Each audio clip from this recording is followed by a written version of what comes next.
All right. Yes. Yes, sir. We are back. Blackout. Back. How you, my brother? How you feeling? I'm good, man. How you? I'm good, man. America's favorite talk show. That's a fact, man. Never a dull moment. Never a dull moment. Man, so much to talk about today. But first and foremost, welcome back to everybody. Blackout is a show that was intended to be different from the other content that we produce. Late night show, opinion-based show, trending topics show. We talk about everything from politics to religion to conspiracies, variety of 50 told us not to. Hold on. We're not gonna listen to 50? Well, go tune into the InvestFest interview that they did. Shout out to 50. Shout out to 50. Run those numbers up. The fall off. Hashtag the fall off. 100K in a day. I said, phew. Yeah, for sure, man. Shout out to everybody that watched that episode, man. Legendary. It's been going crazy all over. Shout out to 50. Yeah, check that episode out for sure. But we talk about it from a different perspective. So I'm giving you the disclaimer because if you think this is Market Mondays, this is not Market Mondays. It's not. If you think this is EYO, this is not EYO. So for all of you financial literacy purists, tap in tomorrow. Tomorrow at 9:00, we will be doing a live with Matt, the mortgage guy. When it comes to all things real estate, we'll be talking about how to buy a home in 2025. If your goal is to buy a house in 2025, whether it's your own home that you're living in, an investment property, a second home, your dream home, if your goal is to buy a home, in 2025, set your alarms. This is it. This is what you need to tune into, tap into. But if you want to hear some opinions and some spicy talk, some truth, get your popcorn ready because this is going to be one of them ones. Ian, any announcements and also Sunday, shout out to Mike Vick. This Sunday, we dropping a special episode at 11:00 on YouTube and audio. Michael Vick came out with a documentary called The Evolution of the Black Quarterback. Amazing. So we had a dope conversation in Football Sunday. So before you watch your games, educational content on a high level. Facts. Shout out to Mike Vick. Ian, any announcements that you would like to make? Yeah, if you want to get rich from the market, go to ianinvest.com, join redpanda.com. If you want to know where to get in, where to get out, what companies to avoid, what companies are going to crumble, which companies are going to give a return of 3x, 4x over the next 5 years, go to ianinvest.com. If I made you money, please put yes in chat. Nothing is expensive when you get an amazing return on the product and investment. So, love y'all dearly. Let's have an amazing show. Glad to be back. Facts. All right, so we got a lot to talk about, but let's start off with some very sad news as far as Marcellus Williams, a case that went very popular on social media.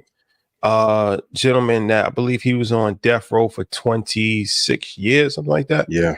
And I'll just breeze through this story so we can kind of, but maybe later on we can have more in-depth conversation with an expert. But long story short, he was convicted of a murder in like the late 90s, I believe.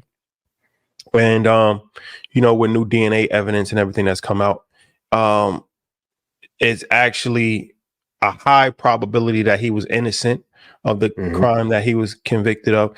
So much so that the prosecution in the state actually supported an overturn of his case. Which is rare. And a stop on his death.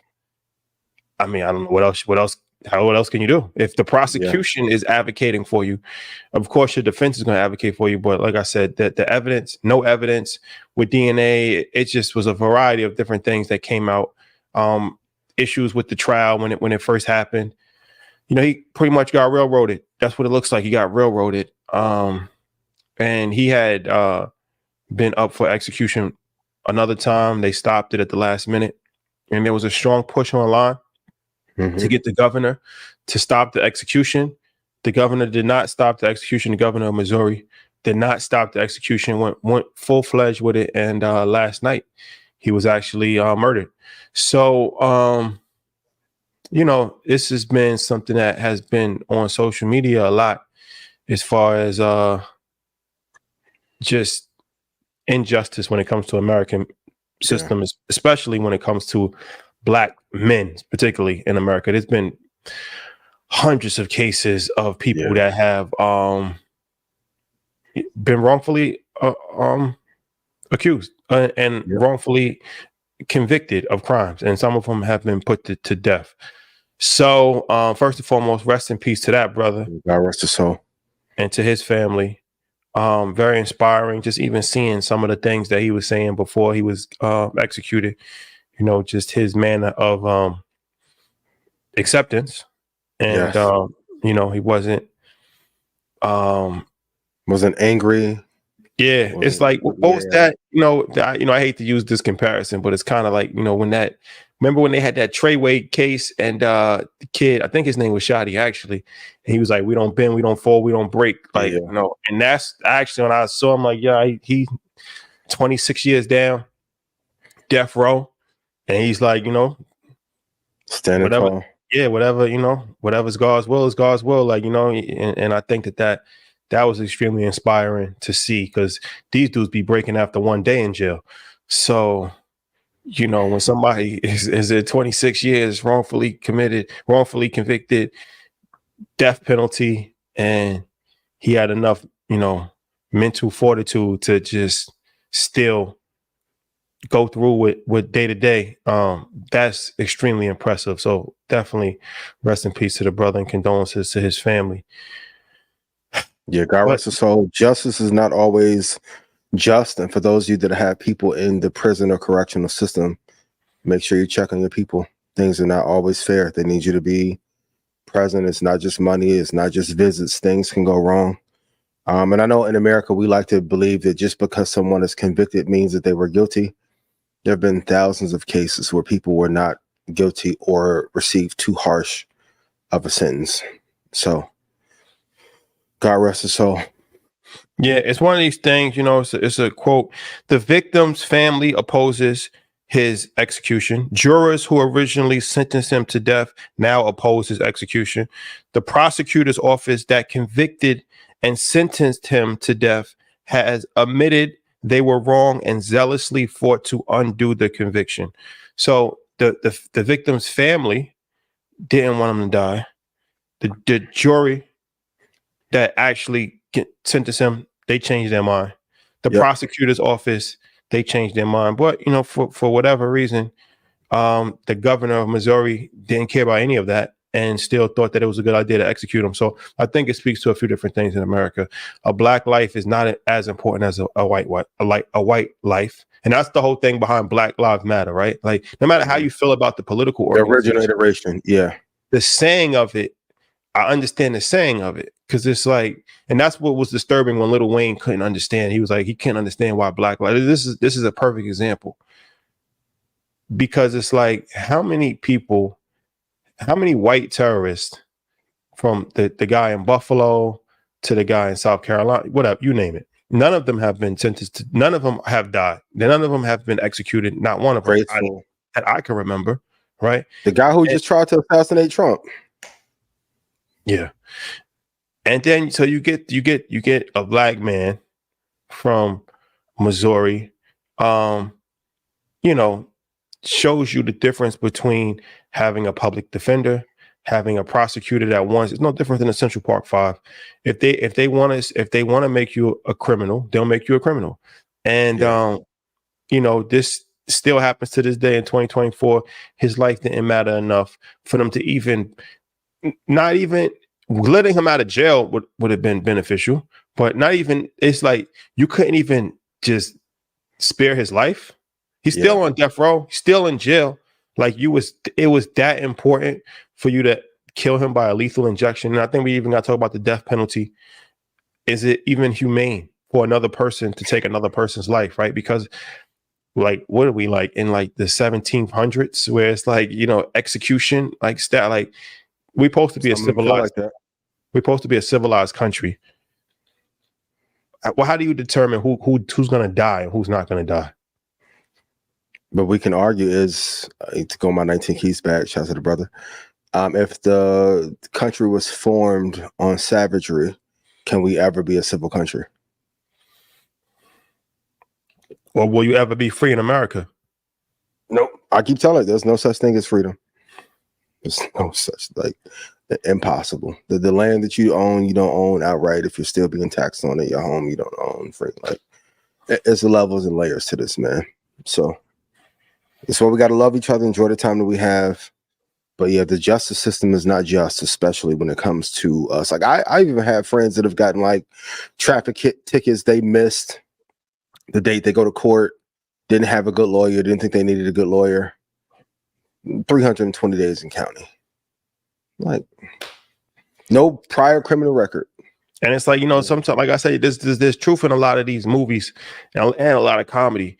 And it's like even a movie like Life, right, which is a classic movie, but there's a lot of truth and there's a lot of trauma in that, right? Where they got, wrongfully convicted, sentenced to life. And, it's a comedy, but underneath that is actually speaks to the injustice of the criminal justice system in America for Black men.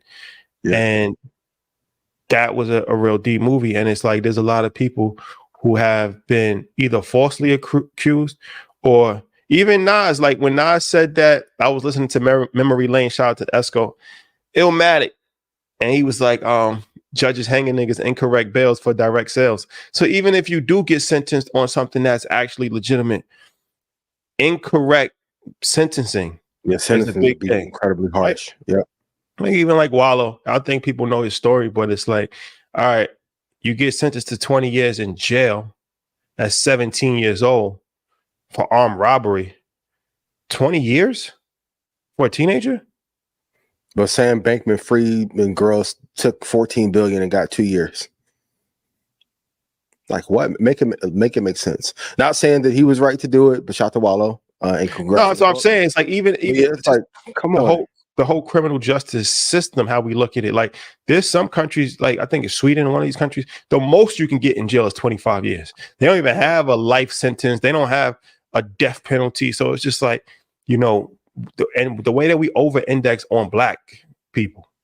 Like I said, when crack, when the laws came out and it was 100-1 versus crack versus cocaine.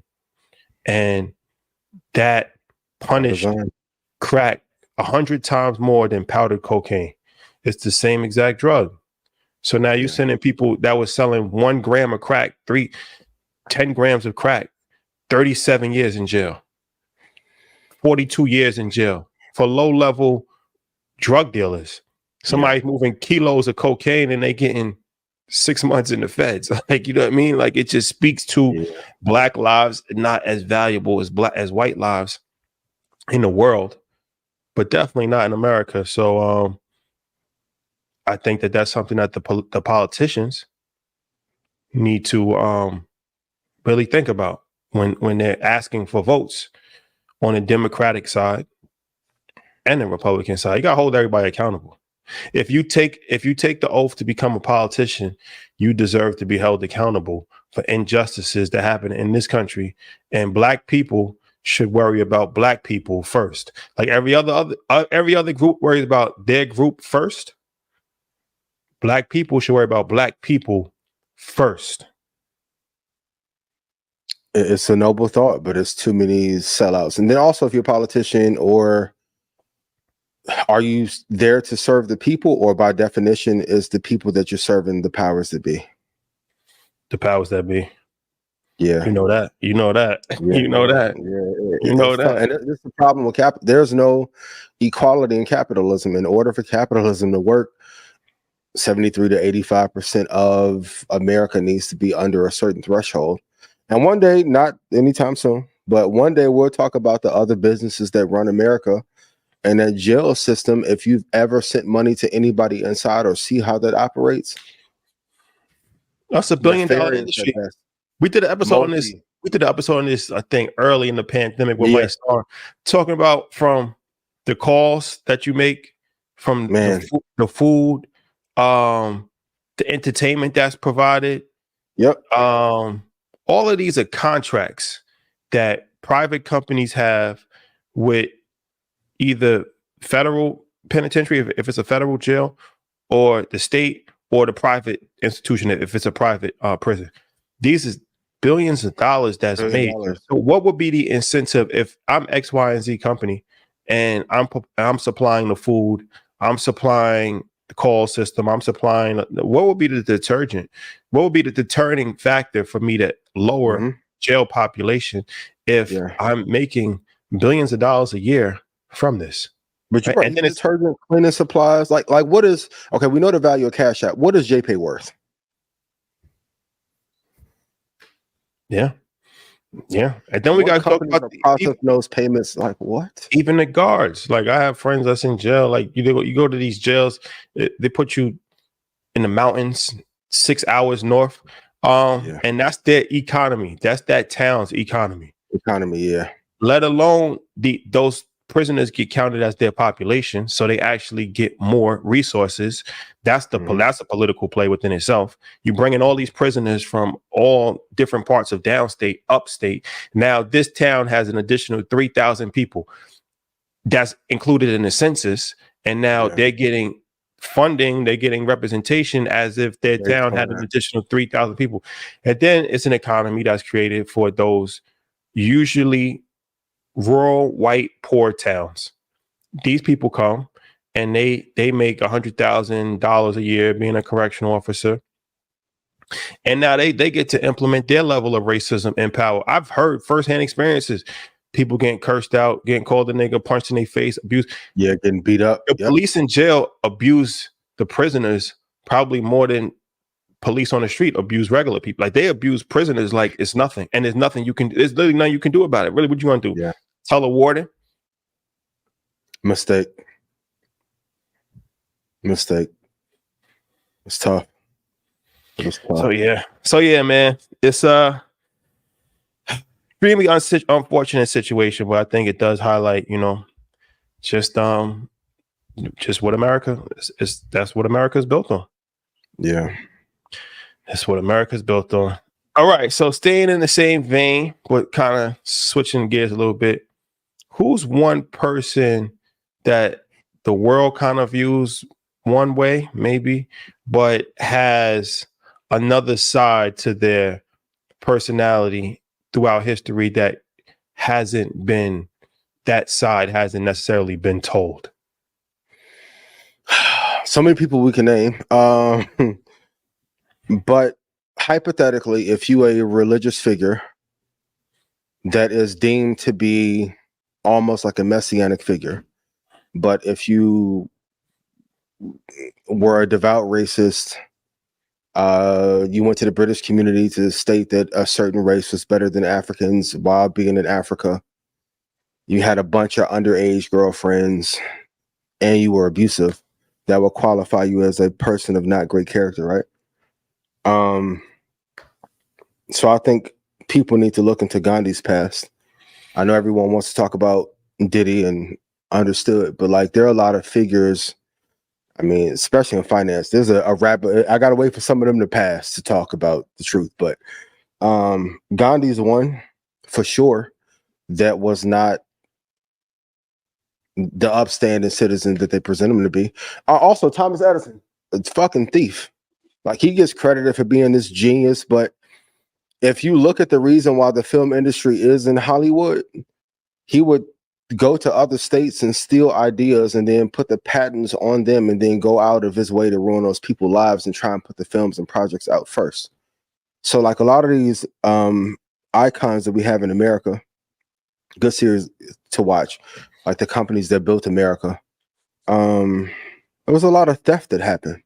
And then all of a sudden, when these people tried to sue him, then all of a sudden, unfortunate circumstances happened. But there's probably 60 people I can name that are alive and well now. And I won't name them. I will not. But as far as like those of the past, Thomas Edison was not. I mean, Thomas Edison played a great part in the downfall of Tesla. Nikola Tesla. Yes. Yep. So, but what do I know? Yeah. So I know I get the current events, but we need to go back through history and look at all the people who we deem to be these amazing characters and see if their character was up to par. Well, I mean, just the political party, if you want to go through that as well, as far as all of the founding fathers, slave owners, from Thomas Jefferson, you name it. Even Abraham Lincoln, I don't think he's portrayed objectively, like he's made into just to be a saint, but you know, that there's more to the story for sure. Even the Civil Rights Act. I mean, you know, Lyndon B. Johnson, person that signed the Civil Rights Act, Democrat. And you know, people know the story, or at least they should know. But when he pushed for that, which was a good thing that he did, but when he said it, he said, you know, we'll have these niggas voting Democrats for the next 60 years. Mm-hmm. So I don't think that he did it with the great intentions of Black people. It was a political move that worked. And, you know, it's a domino effect. Some things, even if they're done in bad intentions, still have good effects. But most presidents are racist, have, you know, openly displayed their racism. And these are people that's championed with schools named after them, with streets named after them, statues, monuments.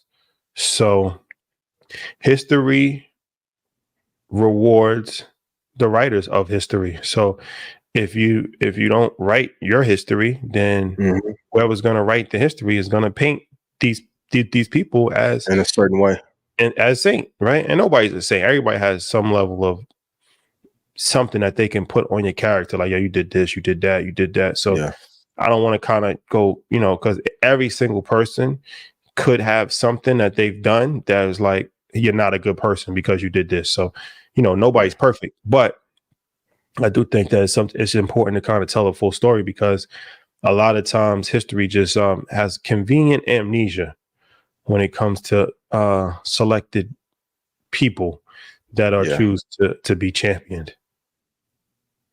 And one day, not today, we're going to go through some of them saints and religious figures too, but not today. Please. Troy, I got you. Rashad, I got you. Please. Yeah, politics and religion. So yeah, never. I'm never going to talk about that. Cool.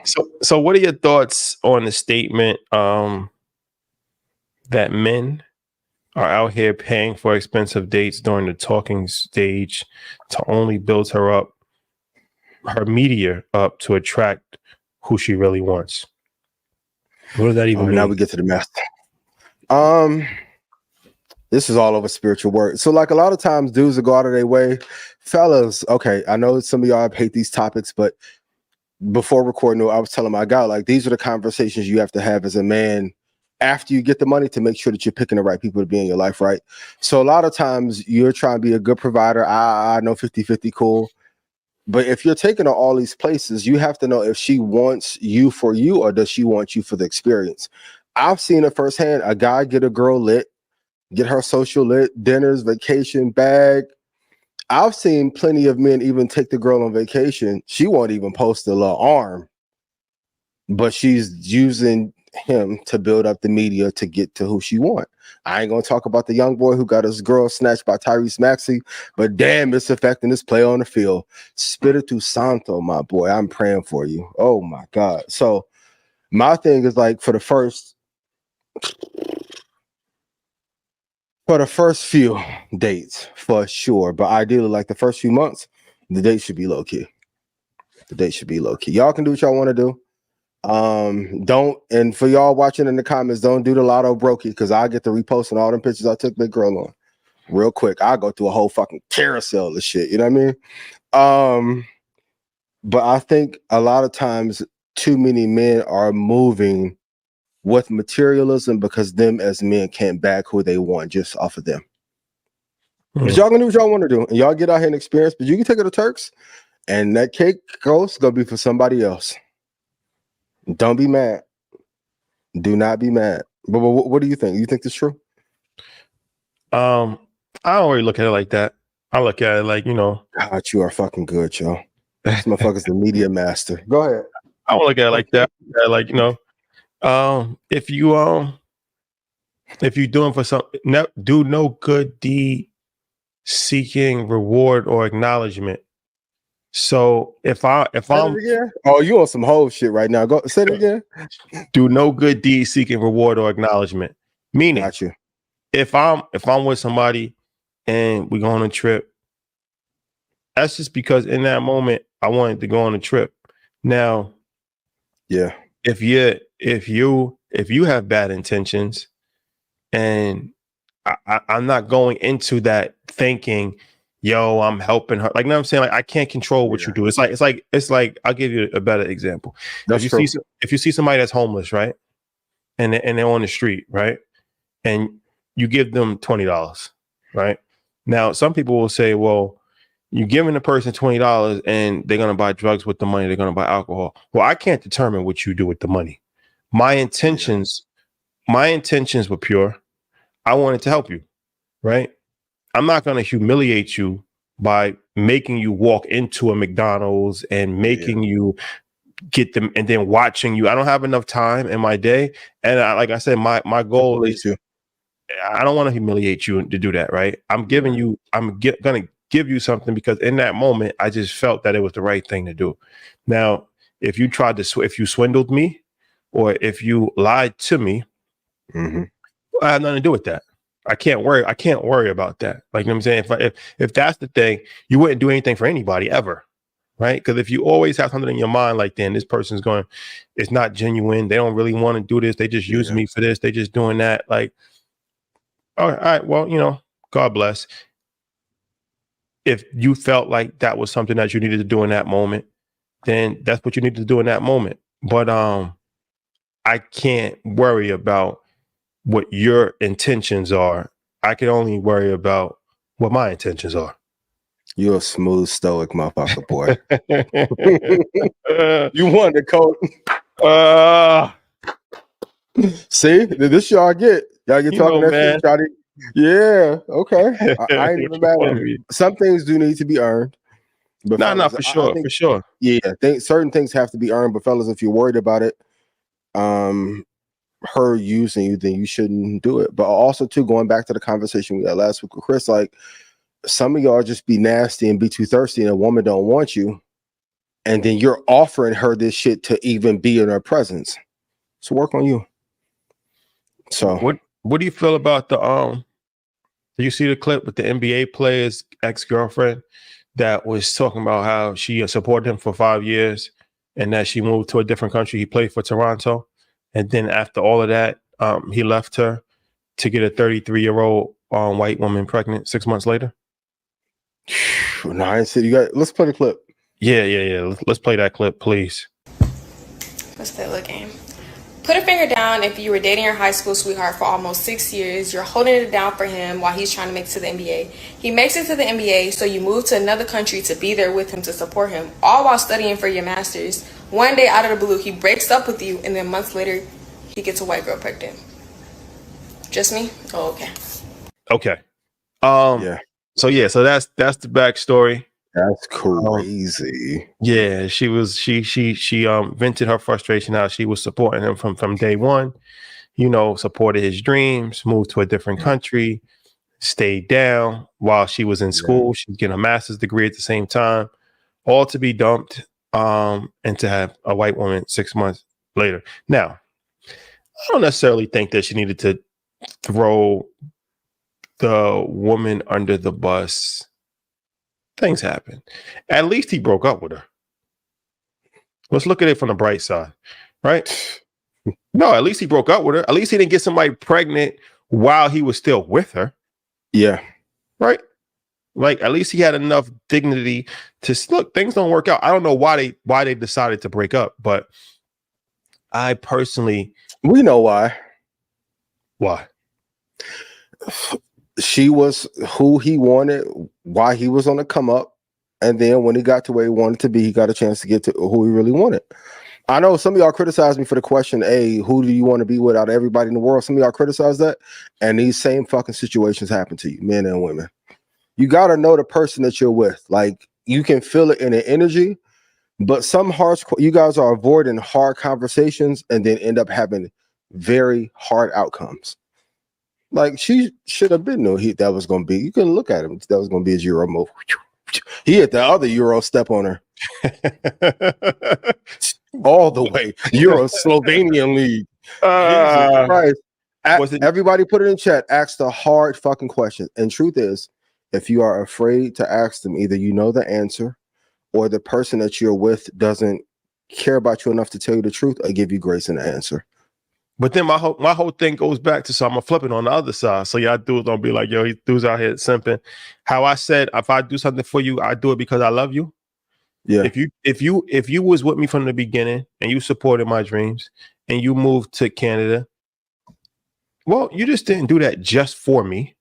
You did it because you believed in me and you thought that this was beneficial for your life also. Let's not act like moving to Canada for an NBA player is a tremendous hardship, right? You're still with you. Let's keep it in perspective. Yeah, you weren't in Montreal. Exactly. It's not like you was with somebody that was dead broke, and you with somebody that's making millions of dollars that's in the NBA.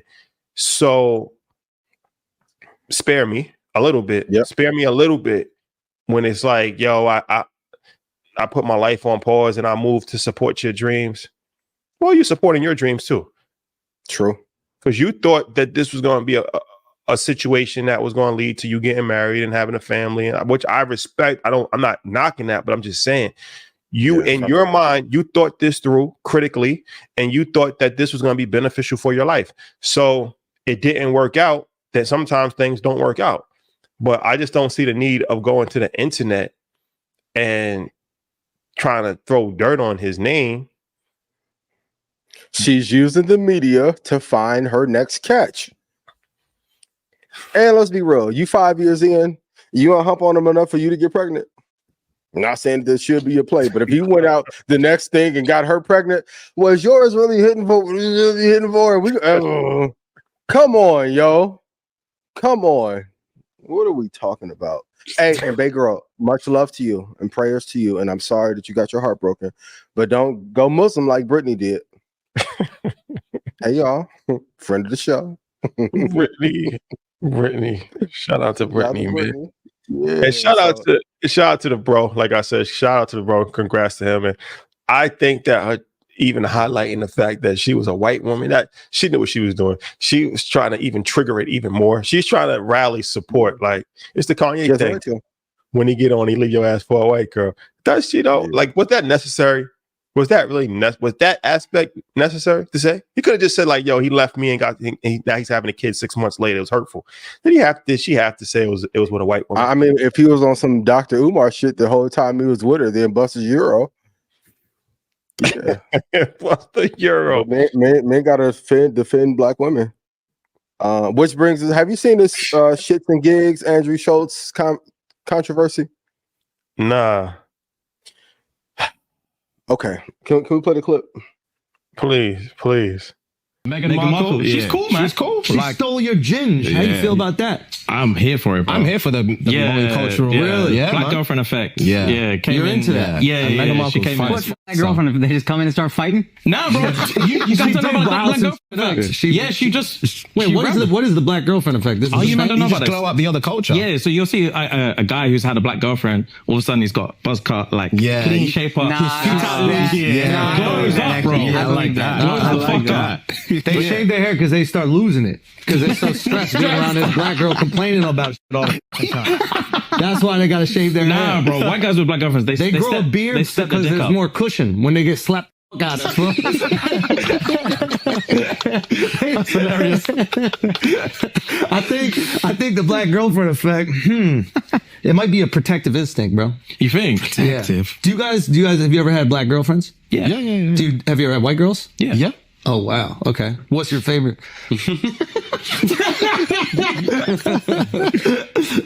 We love them all. Yeah. Oh, really? We love them all. Yeah. That means white. Yo, who gets that means white. Hey, let me get a translation. Kendrick fans, got him. We love them all. I mean, first thing first, our Papa. Shout to Andrew.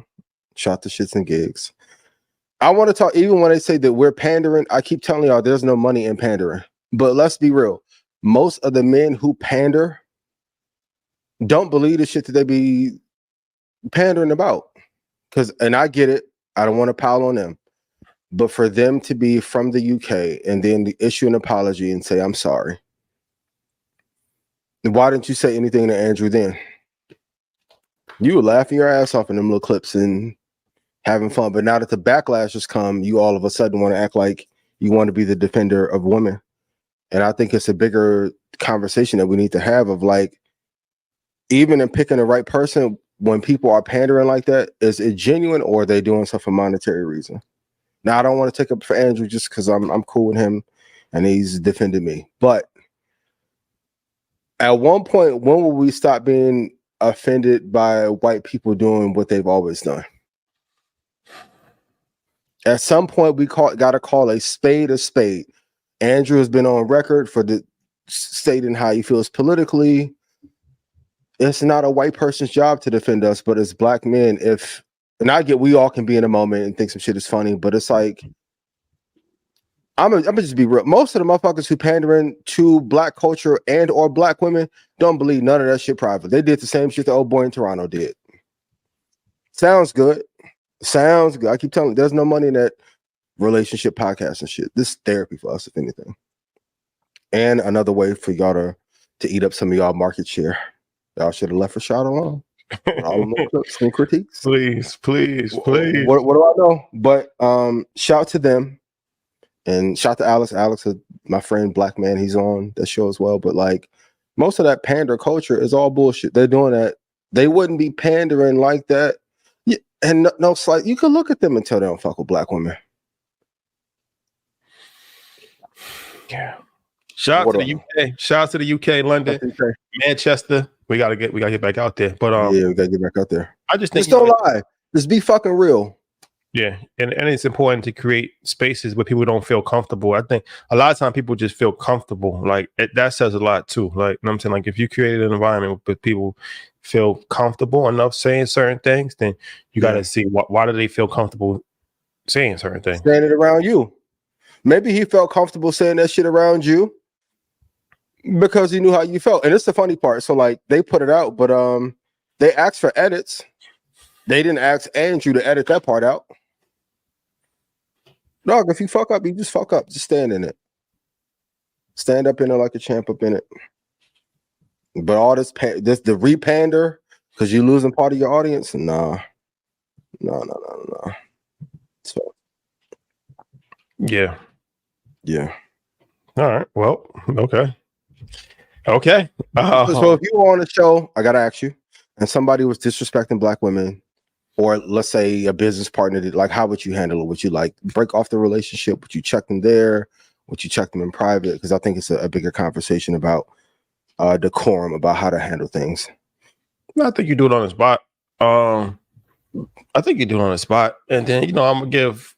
Sometimes people don't know how to handle things on the spot. It's like sometimes you think like, I should have did this. I should have you start to play things back in your brain. But I think best case scenario is you just do it on the spot, and that's usually leads to you can't really criticize somebody if they check it in real time. Yeah. Because they could be like, all right, now we talked to him after the show, but there's no footage of that. We don't know. Like, you know what I'm saying? So, yeah. So it's always good to just do things in real time. Yeah. For sure. And then also I think it's a good idea to just stay away from certain things if you know that you're not, like, as a white man, you've already been privileged enough, right? So it's like, all right, Eminem's a dope rapper, one of the greatest of all time, but he never said nigga. Because he just knows that. Well, he did. Shout to Royce when he was 15 or 17. Yeah. Well, I'm talking about like as a full. Mainstream rapper, right? He never he never did that because it's like you can't, like, you know what I'm saying? It's going to lead to issues, even if you think, like, you know what I'm saying? It's better left. It's just better. Some things are just better left unsaid. Yeah. Right. That's it. Yeah. You have enough privilege. How much do you need? You know what I'm saying? How much do you need? You already have all the privilege in the world. Why do you want to take every level of privilege? Yeah. But it's up to black men to defend black women. I want to be clear on that. No, for sure. Definitely. Yeah. That's a fact. Speaking of entertainment, well, what's up with all these CEOs stepping down in the music business? What are your thoughts? What are your theories? Spooky times, man. CEO stepping down the music industry is very interesting. It's interesting. And it's interesting times that we're in for sure.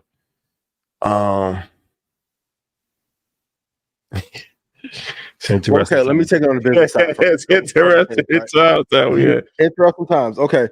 Lucian, one of the most powerful people in music. Then his son emerges with 10K. He has Trippie Redd, Ice Spice, had 6ix9ine. They own 35% of all music, which is crazy to say, but the purpose of getting power is to be able to put your family in power. However, I get it. But I really think, and we'll get to the salacious part later, but I do think that the music industry is failing, and that his indictment may lead to them dissolving a lot of Black culture and Black music. They're going to use that as an excuse for Spotify and Apple and TuneCore and whomever else. It's merging into a tech business. Like when some of these artists who used to sell 85,000, 100,000 for our era that we grew up in was low. Now they're selling 9,000. You can see it coming a mile away. I think there's a recession in music. One day we're going to have a conversation about how most of the streaming is a fucking Ponzi of the greatest scale. And some people have figured out how to make their own stream farms and they're going to jail, but the other streamers are not. I just think we are in a, and I know everybody, like after Diddy got in, in the situation, Kevin Lyle stepped down, they were trying to tie him into that. That, from what I heard, that was already talked about before any of that came. So, but yeah, I think that the music business, especially on the urban side, rap, R&B, vibe, trap music, is going to go through a major decline over the next 4 or 5 years. Like, when's the last time there's been like a hip hop label deal given out? It's been a while. Yeah, it's been a while. It's been a while. It's been a while. Yeah. It's been a while. Yeah. Been a while. All the musicians, hold your head, begin to invest. And this is why I think what we're doing is so important. They'll use your likeness, your brand, everything that you mean, the culture, and then tell you that you only get certain pennies off $1 per stream. That's one of the things I was talking to LaRusso about on Sunday. You're talking to me about views and streams and CPMs when I'm thinking of assets under management. Who's LaRusso? A friend of the show who may criticize us once in a while. Thank you for the thumbnail advice. Okay. Yeah. Thank you for the thumbnail. Okay. Yeah. I don't even be knowing people. That's smart. You focus, man. Salute. Shout out to everybody. Yeah. Yep. Shout out to everybody that's, whatever you got to do to measuring the wrong thing. We need to have a real conversation. If I put all this money into being lit, likeness, branding, clothes, drip, okay, great. And then you tell me that a stream that beats still costs anywhere from 3,000 to 50,000. I got to pay 80,000 in marketing promotion. I got to pay 300,000 for touring. You gonna tell me a stream is worth $0.25 penny? How the fuck does that make sense? And then you can't see any of the record keeping. You can't get any of your data. What, that one time we went through that shit with Ticketmaster pissed me off. What you mean we can't get the emails of the people who were there? What? Facts. No. Let me ask you this: if a woman settles for a man that she doesn't want, is it only a matter? Like, let's use this scenario. She's with somebody that she wants to be with, super lit, and the whole nine. Yeah. Then that just doesn't work out. That fizzles out. And she's kind of used to that vibe, though. She's used to the trips. She's used to the attention. Catered to. The vibe. Love them properly. Yep. Not even that. When I say attention, I mean just like the attention of like, you go out with somebody that's lit. It feels like it feels like the sun is out at nighttime. Yeah. You know what I'm saying? It's midnight, but it still feels like 1 o'clock in the afternoon. Like, so, but then you just find just a regular person and he's a great guy. And now you with him. The other guy comes back. He circles the block. What's the lit guy come back when she got the nice guy? Right. The return of the lit. The return of the lit guy. The return of the lit. The lit boomerang. Trouble. The lit guy comes back after she's already in with the just regular dude. What's the probability? What's the probability that, like, if he tries to take her, even if it's for a weekend, night or two, what's the probability that she stays firm? Now I'm a pander. It depends on the character of the woman, of course. But if that's what they really like, and that's why I tell fellas this too, because like a lot of you end up losing a lot of money in alimony, child support over situations like this, not knowing what your girl is really into. You have to know the person that you're with. And I think when people rush to date because you may be caught up in the look or allure of them, you don't get to find out the real person once they take that fucking setting spray and shit off. But the probability is high if that's what she's really into. That's why even like when most women are like, I want a nice guy. It's like, no, you want the lit guy to be nice to you. Yeah, well, that's the conversation. You want the bad boy to be fucking nice. Do you really want the nice guy, or do you want the lit guy to be nice? You want to tame the wolf and make him a domestic enough dog where he doesn't bite you. Let's be real. It's fun, especially in the Instagram era. A lot of people are judging their love versus somebody else's love that they may see online that may not even be real. But this is the culture that we live in. And I tell fellas all the time, you have to keep your edge, man. You have to. Like, I get messages every week from a guy. I take care of the kids. I bust my ass. I pay the bills. But my woman is what people say they want and what they are attracted to is different. Now, for the amazing women in the comments, I know some of you are going to be like, no, that's not me. I get that. I'm not talking to you. But for a vast majority of women, especially if the nice guy get the fucking up or they going 50-50 or you don't see the trajectory of where it could elevate or you're not keeping your word, it's kind of tough, man. It's kind of tough. But what you think? Yeah. Stay lit. Be a good guy. Operate with honor. Stay fly, though. Stay ambitious. A lot of y'all think just because you come home, and a lot of y'all are doing that good guy shit, not to cut you off, and saying that you're a good guy because you can't get nobody else. It's easy to be good if you don't have no options. Can you be good when the world's knocking on your door? Facts. Yep. Facts. That's a fact. Yeah. Nice guys finish last. You know that. You know that. That's just unfortunate way of the world. And I feel like it's the Floyd Mayweather thing. I'm never forget. Back when Floyd was on his bullshit. He was Floyd he traveled, he'd go to different countries every week type shit. And I never forget, it was a story. I think it was in London or one of these countries overseas, and they met a waiter and a waitress. Oh, I remember this. Yeah. And they was like, yo, what you doing? Like, we going to, Greece tomorrow type shit, or Tokyo, wherever they was going. And she's like, yo, pack your bag. And she's like, yo, I got a boyfriend. She's in a relationship. She had a boyfriend. What do you think happened? Jesus, she went in and packed that little setting spray up, a little moisturizer.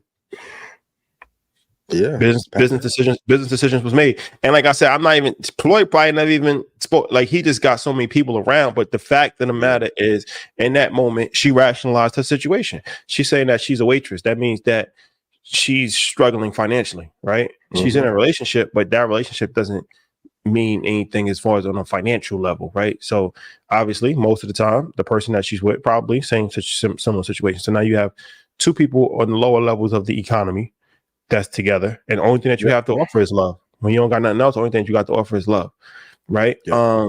And in her brain, she probably thought this is a once in a lifetime opportunity.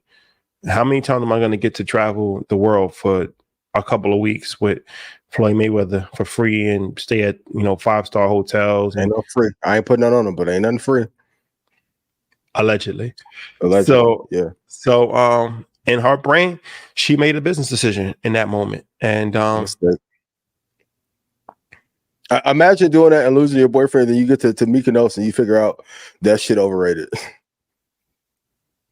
Or it's a lot of walk you got to do to get to them steps. Or maybe it's not overrated. It depends. Maybe it's not. Perspective. Maybe it's not. Maybe it's not. You know what I'm saying? It's like, maybe it's not. Maybe it's not. That's the thing.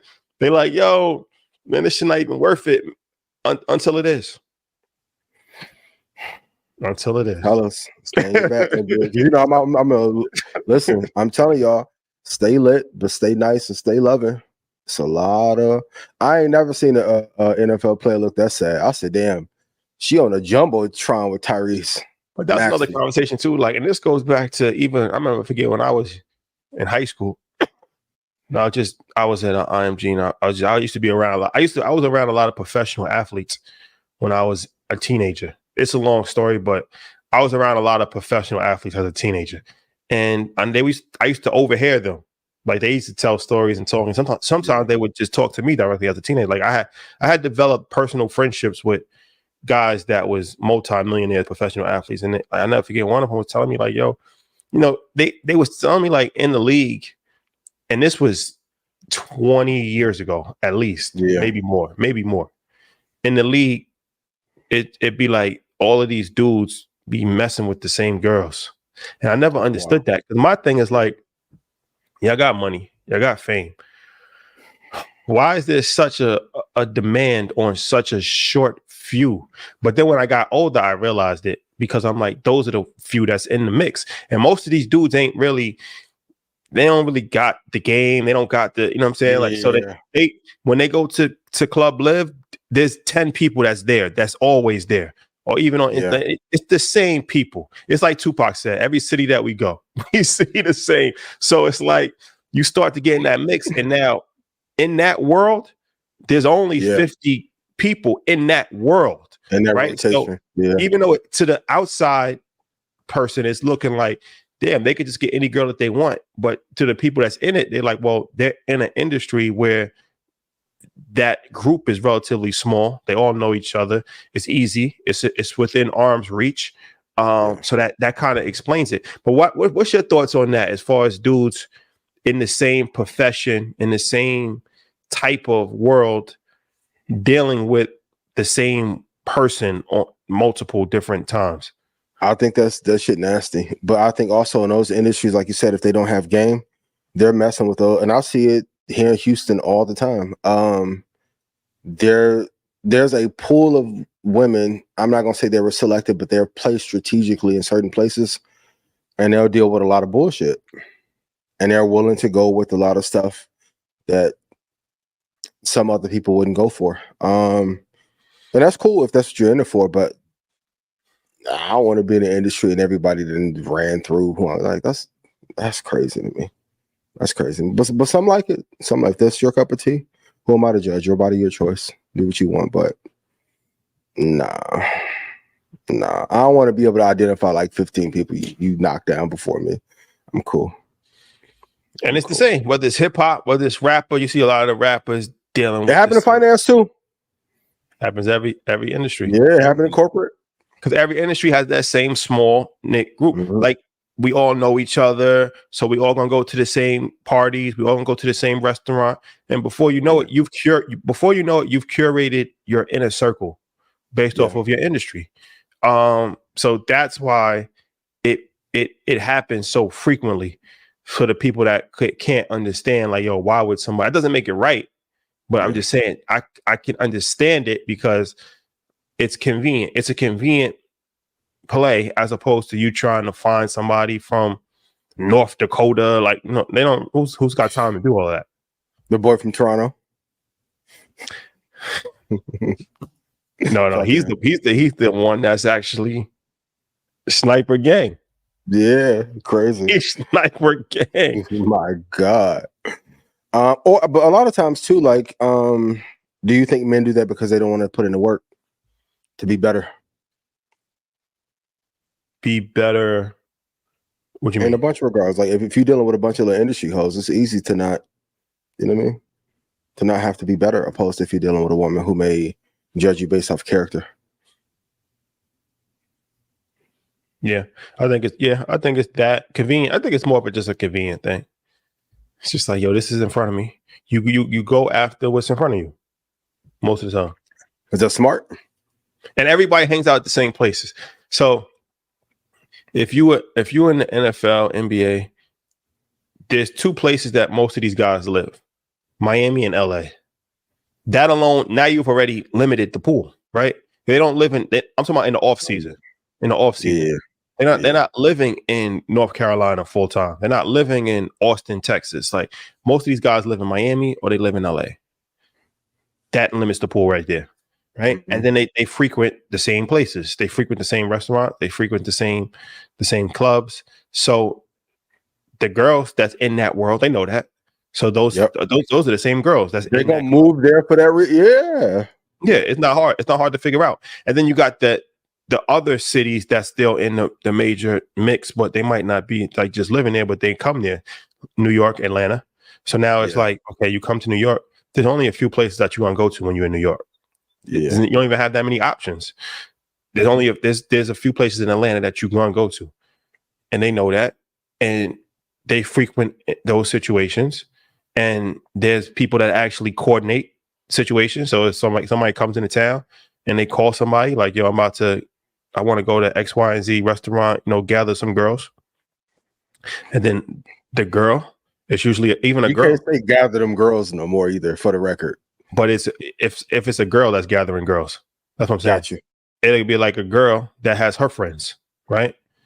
And now she will put together the group, but that group is the same. That same group on Monday is the same group on Wednesday. And that's going to be the same group on Friday. So you're thinking that you're getting a special treatment and that you're like the king of Zamunda, but that same play that's being run on Monday, when you leave, being run on Wednesday. Yep. Gonna run it on Wednesday. Yep. They're gonna run it on Wednesday. Yep.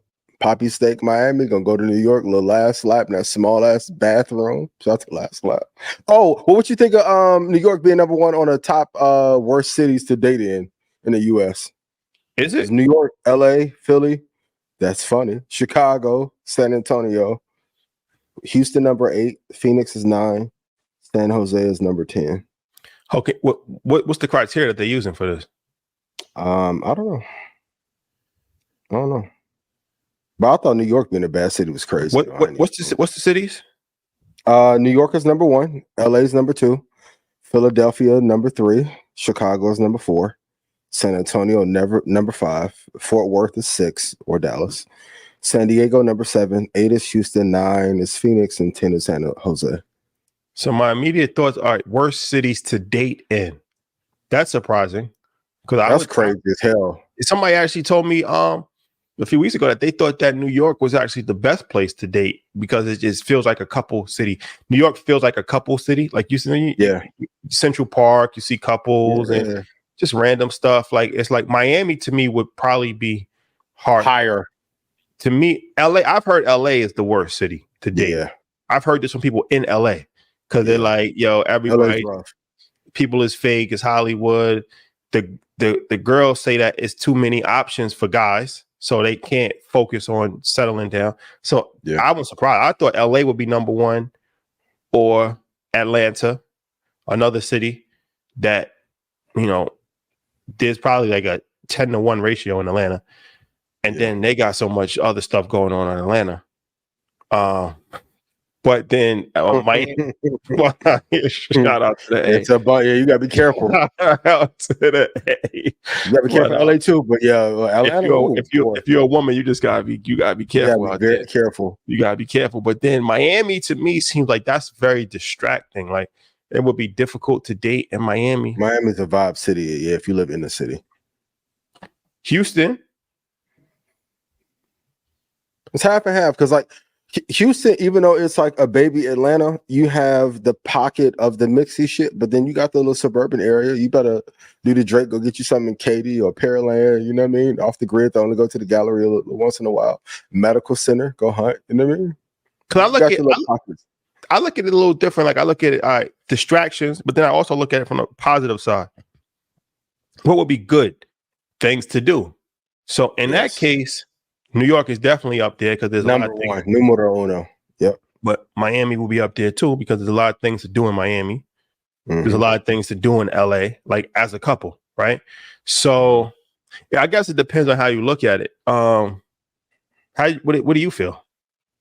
Yeah, I think New York being number one is crazy. I mean, I don't live there, but as a visitor, New York's a vibe, a bunch to do. I had some amazing dates in New York too. So shout out to my baby, Tamara. But yeah, I think New York being now Philly. I can't speak on Philly because I ain't never dated nobody. Philly seems kind of that I don't know that's a little. Now San Antonio ain't no work in San Antonio. I'm gonna be real. Actually, Charles Barkley be saying true. I ain't even gonna hold you.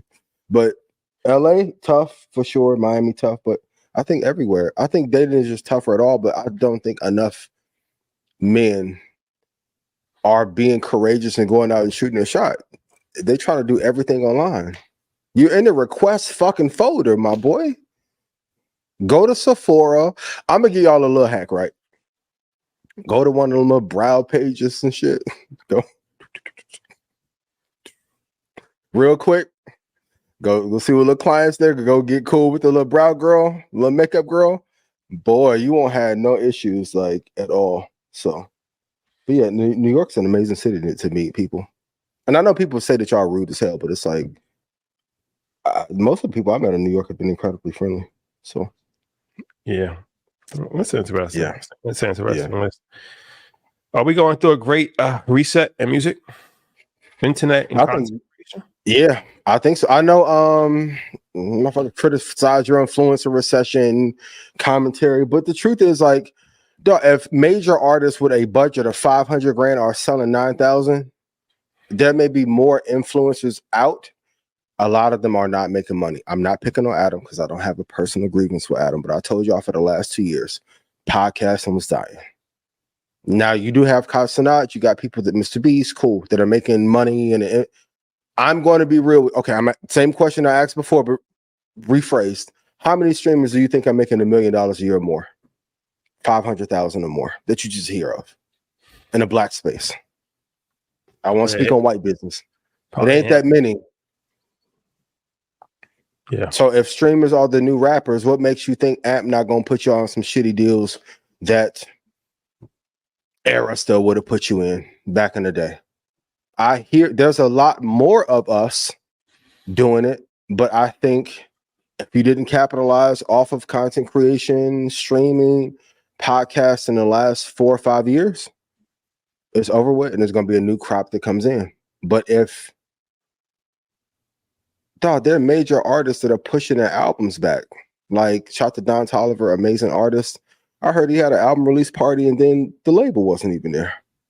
Big Sean put out a pretty solid project for I listened to. I went back and listened to it. Shout to him and Janae. Big Sean didn't get the support that he should have gotten for his album. So you want to tell me a person on YouTube putting up videos, they're making all this fucking lie, yo. It's a lie. We're going through a reset in tech overall.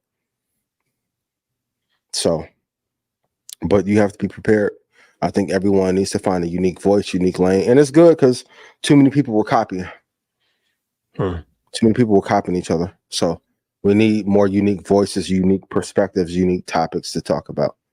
But yeah, I think the entire music industry is going through a reset. Media is. You can't tell me the streamers are making all this fucking money and Disney's having an issue still. Disney has one of the deepest catalogs for children from ages 2 to 15. They're having an issue. Come on. But it sounds good online. But media is slowly dying. Yeah. Music is slowly dying. And we'll talk about it. I don't know if it's going to be today, but they're going to use this RICO and indictment shit to bring down black music. Watch what I tell you. And I told y'all 2 years ago, Ed Sheeran was writing them Afrobeat bops, and then there was some backlash, and they stopped it. But some of them songs are floating out. Then here come Tyler. Shout out to her. It's tricky time. They're going to play, like, go back and listen to that 50 Cent interview. There's a lot of amazing information in there. But if they're willing to destroy someone publicly and everyone knows it, and most people are still saying, no, that's not the reason, you don't think they can't get an artist out of here that's selling 50,000 units? 300 just went away. And I'm not even going to talk to y'all about the music side of how many artists have died the last 10 or 15 years. So if you can get away with the murder and take the life insurance and the masters, why wouldn't it just be easy to collapse the whole thing? They had y'all in a whole fucking storm over 6ix9ine for 2 years. Well, speaking of that, how do you feel about, rest in peace to young Dolph, but his alleged murderers, they in court and they talking about it was one guy was supposed to, it was 100,000, one guy was supposed to get 40,000. He ended up getting $800. Mm-hmm. So now he's telling on the whole operation because he got $800. So it's like, man, to my whole thing is this, right? To put a whole elaborate, this is just mind-boggling to me. How you kill somebody with an assault rifle in broad daylight in front of a cookie store, and you don't think you're gonna get caught. That's amazing. And the second part is that you put together a whole team, like it's like Ocean's 11. Like you got like 5 people, you got a getaway driver, you put together this whole elaborate operation for $800. Just get a job, right? Like, bro, you take somebody's life. Happens a lot. Yeah. Put together, you do all of this, you string together, you think about this, you put together a plan that's obviously not a great plan. Like I said, you kill somebody in broad daylight, but you're doing this allegedly for $800 that you received. At what point do you just say working a job is not that bad? But when you have the allure of the internet and going back to drill culture, everywhere that they had drill music popping up at the same time they were gentrifying those cities. So if I can funnel money into at one point we have to say, is rap music a racket to destroy our communities, to devalue the property so that they can buy for cheap when we don't benefit anything? We were asking the question last week, what icons do we have left in rap? What music moguls do we have left? Damn near none. Hip hop's been around, 50 years? I can't name 10 moguls that are up as a result. Is that done by design or by accident? You can't tell me all these people with all this genius ideas and selling all of these albums and shit, they don't have any money left over. So I think we have to go to the bigger conversation of why is this happening? But man, internet culture and IG and wanting to be seen and be known for shit, that has a big part to play in it too. But like also too, if you're gonna do dirt, you got to do the dirt on your own. And all that going to go kill, it's too many cameras. That's over with. That's what I'm saying. Like, what do you think? With. Killing somebody, the odds of you getting away with killing somebody, like, is low. How do you think this is going to play out for you? Like I said, especially if you're doing this in broad daylight in front of a cookie store. But I'm a sad Memphis business. But it's just the broader picture. Yeah, it's just a broader picture of. Because this can go back to the PNB Rock thing. This goes back to the Pop Smoke, where he said, I think they got $3,000 for his jury. Like you got eight people that killed somebody for collective $3,000. Like at some point in time, we got to have a conversation just to tell people to get a job. And I just came to a realization a couple days ago. A lot of people don't work. Like, cause I was talking to somebody and they were like, yeah, we doing this meeting and at 1:00 in the afternoon, and I'm like, all the guys is coming, like, they don't work. Like, nah, what they do for a living? Sure. Like, there's a lot of people in this society that, that's crazy if you really think. I didn't realize it though. I didn't because you're just doing your thing. Because we're working every day. Yeah, but even with that, people look like, yo, you need to have balance. It's like, I got a fucking kid to take care of. takes work to do that. Like most people are chilling, but it goes to show if that's the case, how can the job numbers not? They faked 1.5 million job numbers, and then they want to tell everybody the economy's fine. But what are you doing for money? Like, okay, everybody doesn't have a business. Everybody does not have a profitable business, right? Yep. So, and everybody's not a kingpin underworld person. So, Yep. if you don't have a profitable business and you're not Pablo Escobar, what are you doing for money? Like, maybe y'all could tell me in the comments because I don't know. I'm out the loop. How are people actually no kids in the world? They're not going to work. They have kids. Like, what are they doing to actually have money? How's that? What's going on here? Scamming. That's why everybody can't. It'd be a lot of begging. A little bit of this, a little bit of that. Yep. Instead of investors, for those of you who are working, don't let people on the internet tell you that going to work is bad when you're making way more money than them. They'll make you feel bad for having a job and a career. Most of the people who are talking that shit, like, they're not living the life that they're projecting online. Most people are not. And this is okay. Do you think that all these fucking data centers are popping up and they're putting Microsoft bought a fucking nuclear power plant to power the AI? Do you think they're going to make more jobs for humans or less as a result? This is some Simpson shit. You bought a nuclear power plant for Copilot and OpenAI to run all this generative AI. You think that's so they can go hire more motherfuckers in 2 years? No, less.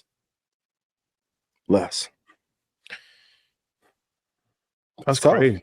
That's crazy. You never want to take a break. I'm like, no, we're fortunate to be able to do what we want to do. But it's a bigger conversation about the downward projection of the country. They won't even be honest about the jobs. Like, if you go to most businesses and ask them if they're hiring, no. It's a whole bunch of ghost job postings and shit like that. It's tough. This shit's crazy, bro. It's a lot of people out here that's not participating in the economy as far as a business owner or as a.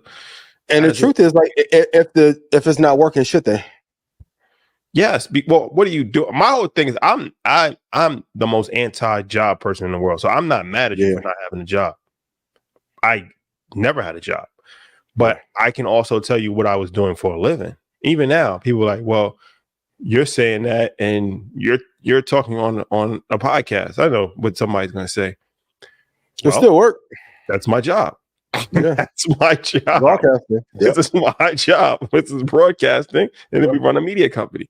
Now, you could try to diminish it, but it's worked out. I would say worked out pretty well. Could be worse. So, but I'm just curious to know. I'm not even knocking it. I'm just curious to know, in this economy, with prices being so high, inflation, rent, groceries, how are people?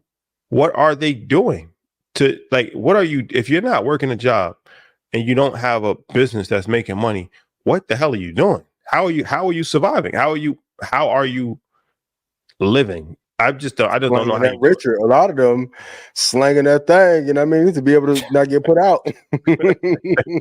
That's a baby, fact. I'm gonna drop you off at work. That's that thing, pick up at 4:30. Be with have your girl have a job play. Yeah. Have your girl have a job play, and then you kind of figure it out on the figure something out. But nasty work. Yeah. Shout out to everybody out there that's not participating in the work economy. Like I said, I never knock it. I never knock a brother. So I'm just curious to know. I'm not knocking it. I'm just curious to know. I mean, but the other side of it is too, if I'm gonna be fair, what's the purpose of giving your entire life and all your time to a company that does not give a fuck about you and is not going to pay you? Like I said, I'm with that. Yeah. One same. Yeah, I'm with it. You don't gotta get. I'm with it, but I also know that it just costs a lot of money to live. I know it costs a lot of money. It don't cost a little. It don't cost a little bit amount of money to live. It costs a lot now. So I'm just curious to know, like, how you make it. Y'all doing? Because government subsidies, that's not going to cover it. It's not going to cover it. If you live in tri-state area, New York, if you live in LA, impossible. if you live it's not. You know what I'm saying? That's not going to cover it. And man, everybody, even Houston used to be cheap. Houston not cheap anymore, man. Not cheap anymore.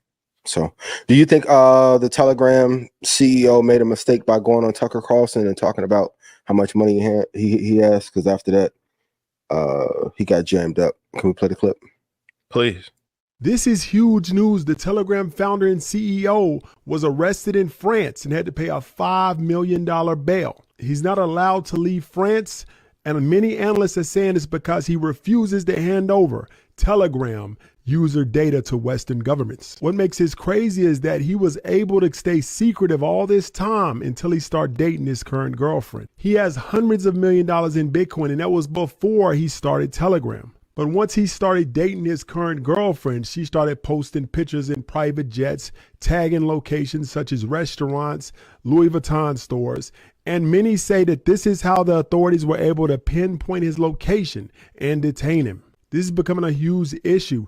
Even rappers like Pop Smoke got killed because his girlfriend posted the location that they were currently at. The Telegram founder is now detained in France until he agrees to hand over that user data. What do you guys think? Yeah. I mean, what's your thoughts? I think there's a reason now, and I've said it before, why a lot of people who are well-to-do are quiet so they don't become targets. As soon as he said, I've had 100 million in Bitcoin or whatever he said for all those years, I was like, mistake. Like, now you've been targeted. Now, some people are saying, well, his girlfriend put them on to him. Listen, if you have a software, going back to there's no such thing as freedom. It's part of the reason why WhatsApp got acquired. Like, now he has to provide the IP addresses, phone numbers of the users so he can be free. All of these software programs have backdoors so that the powers that be can access them. No, that's a fact. You think you're gonna run up 2 billion, 8 billion in the country and we don't have any access to it? Impossible. A lot of these influencers too, y'all gotta be a lot of influencers that's showing money like that. They don't have money, but y'all gotta be careful because you're gonna get robbed. Absolutely. That's another part of it too. So it's like, it's never really a great idea to excessively show money unless that's part of your marketing campaign at the highest level possible, like Floyd Mayweather. But other than that, I mean, I just don't see the value in it. Like, you know what I'm saying? So like, even for me, it's like, all right, you know, with the silks, you know, I'll pop out every once in a while for Invest Fest, but I'm not doing it on a regular basis because I understand that brings a lot of unnecessary hate and it's jealousy and it's envy. But it's like, all right, cool. Assets over liabilities t-shirt, we just do that. You know keep it playing. It's not gonna make or break the situation. If this is gonna be the one critical thing that you can criticize, then you know what I'm saying, we just rock hoodies and t-shirts. It's not that big of a deal. But envy, hate, jealousy, scrutiny always comes when you are portraying things that other people don't have. Everybody's not going to get inspired. Some people are going to get inspired. They'll see it and like, oh yeah, I want to get inspired by that. Like, you know what I'm saying? Like that's inspiring me. Yeah. Then some people are going to look at it like, no, it's not inspiring. Whether that's law enforcement, or whether that's wolves, whether that's hungry people that, you know, want to kind of figure out how to figure that aspect out. It's not really the best way to go about it, but to each his own. There's a reason why they move in silence, y'all. Much better to move in silence. Yeah. So, yeah. Is Kodak Black a disgrace to Black people? No, why? It's a bunch of people we can name before we get to him. Well, he's just done a variety of crazy things. But then like the Haitian thing when he was, you know, he's Haitian. So he was like saying like, oh, if you want to eat cats and dogs, that's your own personal preference. Like a lot of the Haitians was mad because he didn't come out to like vehemently oppose. Yeah. So, you know, he obviously had a relationship with Trump. He pardoned him, got him out of jail. Yeah. So yeah, is Kodak up there or no? I don't think people are looking at Kodak for guidance, are they? I would hope not. Shout out to Yak. If so, you're lost. I'll Kodak. No You know what I mean? disrespect. No disrespect. Cardi, you need to call Kodak. Get another one of them little, you know what I mean? One of them little bops. But no, I don't think nobody looking at him as an expert in a bunch of these areas. I think they letting them rock, you know. So Shout out to Kodak Black. yeah, but there's some other disgraces we can name that are black. I know we talk a lot about culture vultures, but we haven't talked about the black ones. It's a lot of sellouts. Who's a sellout? Who am I to criticize? We'll wait till another. I'm in a good mood. I'm in good spirits. I don't feel like kicking nobody back in today, but it's y'all put it in the comments. Who do y'all think are some sellouts? Yeah. So yeah. Shout out to Kodak Black. Yeah. Dame Dash, we love you. I love you. Rashad loves you. Troy loves you. My brother. Shout out don't let the internet tear up our relationship, okay? Shout out to Dame. I'll be cleared on the record. Shout out to Dame. Yeah. All right. Okay. Well, okay. You're a New York legend. Last question of the night. If a person travels to New York, what are some good first date places they can take someone to in New York City? In New York City. Mm-hmm. Outside of a restaurant. Like, yeah, outside. Experience. Well, we can do restaurants first and outside of restaurant. Broadway play. Okay. Shout out to Hell's Kitchen. Alicia Keys. That's a very dope play. So yeah. I think that's something that would be a dope date night for sure. Of course, you can do the Central Park thing. Horse and carriage through Central Park. If you're interested, especially now in the fall, it's a good time with the leaves falling and, you know, you get your coat and, you know, that if you're into that type of thing. Yeah. See where they shot Home Alone too. Yep. That's a fact. Yeah. That is a fact. So yeah, the Central Park thing for sure. That's a good one. Museum. You know me, I'm a museum guy. Yeah. So there's a bunch of museums that's in New York. From the Metropolitan Museum, the Met, to the Museum of what's the other one? The Met, the ancient. There's a bunch of these museums, but there's a bunch of museums in New York. If you're into that. And there's a bunch of different art galleries as well. So if you don't want to go full-fledged museum play, you can go art galleries. We was actually just went in one in Soho last week, Black-owned one. Shout out to that brother. I don't have his I don't have the information, but that's a good play. You know, they have these paint and sip things. Right. That's pretty cool. Where you can actually like paint your own painting while drinking a glass of wine. It's a class thing. So even if you're not a great artist, it's easy to kind of figure that out. But that's a good one if you're into your little hitch type vibe. In the city, you know, there's a bunch of those that's there. Man, I mean, I guess it really just depends on what you're into, right? But there's a lot. Yeah. There's a lot. Outside of just the traditional lounge restaurant. But I want to try to think of things off the top of my head that's what's the building that Floyd invested to when he talked about it Market Mondays? The big tower. What's the name of that joint? They got some museum shit in there too. That's fire. Is that Floyd? What is him and we'll put it in the comments. But if you go up there, they got some good exhibits and stuff up there too. Yeah. So, and if it's weather's not too bad, if it's like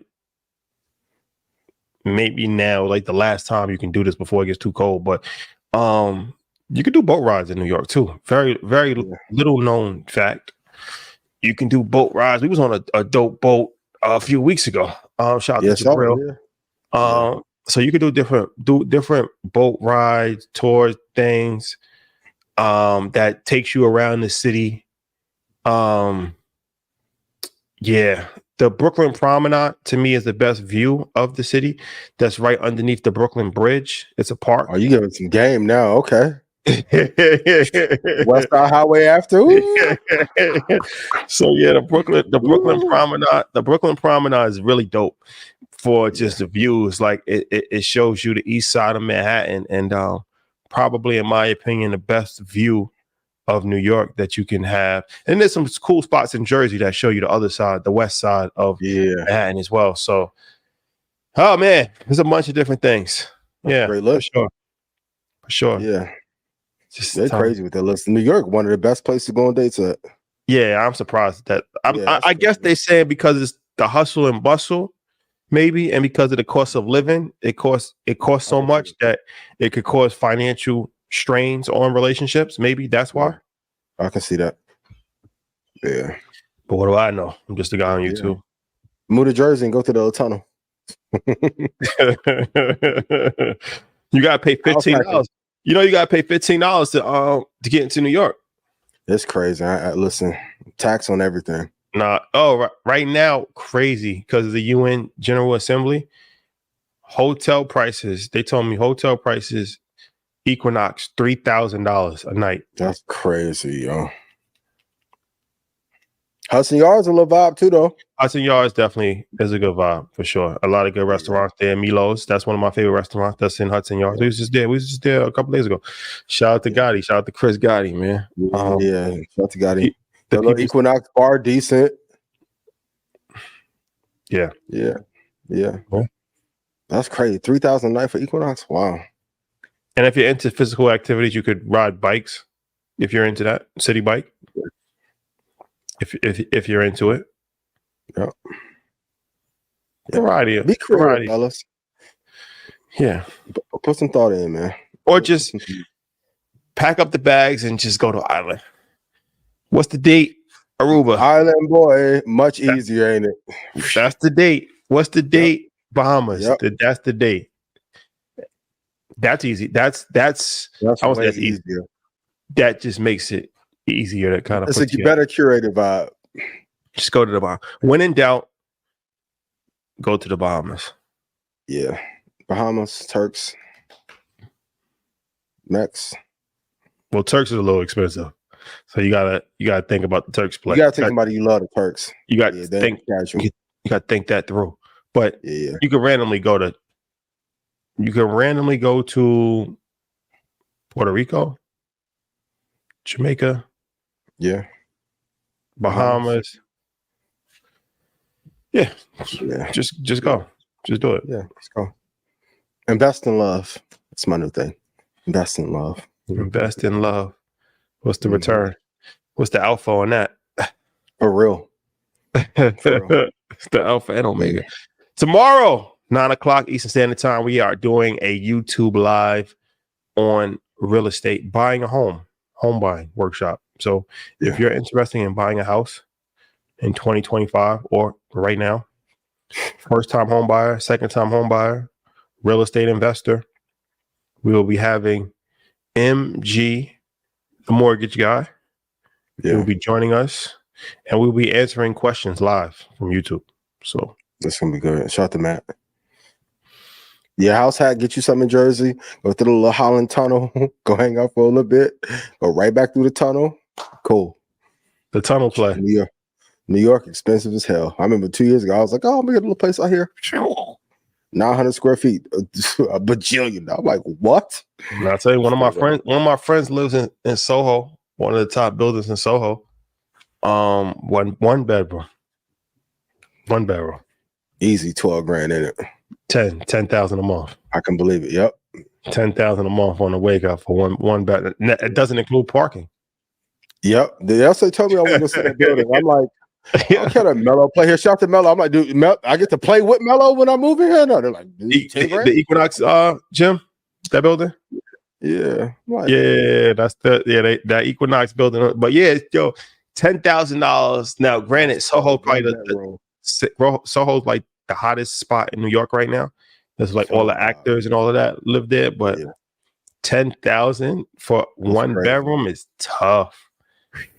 Because you still gotta live. You still gotta, like, you know what I'm saying? Like that's just to rent the space. That doesn't include. Yeah, that's rental. It ain't more. Yeah. Yeah. What? You still gotta That's it, eat. You still man. gotta travel. You still gotta have cable, lights. You gotta furnish the apartment. You know, all of these different things. Like, man, it's a nasty work. It's nasty work. Yeah. Powell, we need 2 more basis cuts, yo. Ghana, here we come. Headed to Ghana. International arbitrage. International arbitrage, man. 10,000 go a long way in Ghana. You got to make it work. Yep. Get the job done. Free and clear. All right, ladies and gentlemen. It's been real. Until next time. Love.